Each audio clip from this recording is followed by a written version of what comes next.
Thiruvananthapuram Palayam LMS പള്ളി കോമ്പൗണ്ടിൽ ബിഷപ്പിനെ മർദ്ദിച്ചവർക്കെതിരെ നടപടി ആവശ്യപ്പെട്ട് CSA സഭയിലെ ഒരു വിഭാഗത്തിന്റെ പ്രതിഷേധം.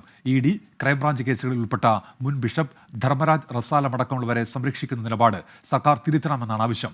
പ്രതിഷേധ മാർച്ച് സെക്രട്ടേറിയറ്റിന് മുന്നിൽ തടഞ്ഞെങ്കിലും പിന്നീട് പുത്തരിക്കണ്ടം മൈതാനം വരെ അനുമതി നൽകി. സലീം മാലിക് തിരുവനന്തപുരത്ത് നിന്ന്. സലീം, വിശദാംശങ്ങൾ. ഉന്മേഷ്, CSIയുടെ ദക്ഷിണ കേരള മഹാ ഇടവക അടച്ചിട്ടതിനെതിരെയായിരുന്നു പ്രധാനപ്പെട്ട പ്രതിഷേധം.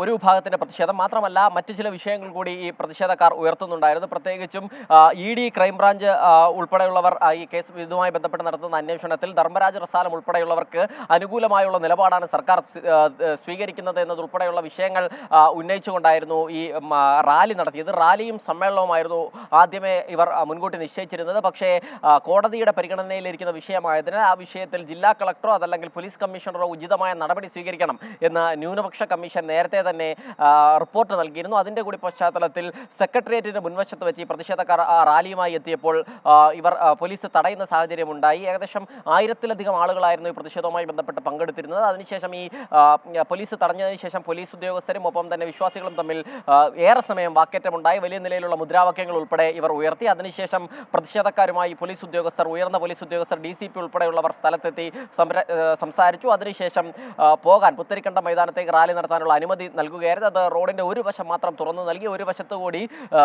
ശാന്തമായി തന്നെ റാലി നടത്തണമെന്ന കർശന നിർദ്ദേശത്തിന്റെ കൂടി പശ്ചാത്തലത്തിലായിരുന്നു റാലി അവിടേക്ക് നടത്തിയത്. അതിനുശേഷം പുത്തരിക്കണ്ടം മൈതാനത്തേക്ക് റാലി എത്തുകയും ചെയ്തു. വിവിധ വിഷയങ്ങൾ ഇവർ ഇതുമായി ബന്ധപ്പെട്ട് ഉന്നയിക്കുന്നുണ്ട്. EDയും ക്രൈംബ്രാഞ്ചും അന്വേഷിക്കുന്ന കേസുകളിലെ പ്രതികളെ സംരക്ഷിക്കുന്ന നിലപാടാണ് സർക്കാർ സ്വീകരിക്കുന്നത്. മാത്രമല്ല, സഭയിലെ ക്രമവിരുദ്ധമായ ഇടപാടുകൾ സർക്കാർ ഇടപെടുക, ആ ഇടപെടലുകൾ അവസാനിപ്പിക്കുക തുടങ്ങിയ വിഷയങ്ങളായിരുന്നു മുന്നോട്ട് വെച്ചിരുന്നത്. ഉന്മേഷ്, സലീം മാലിക്കാണ് വിവരങ്ങൾ നൽകിയത് തിരുവനന്തപുരത്ത്.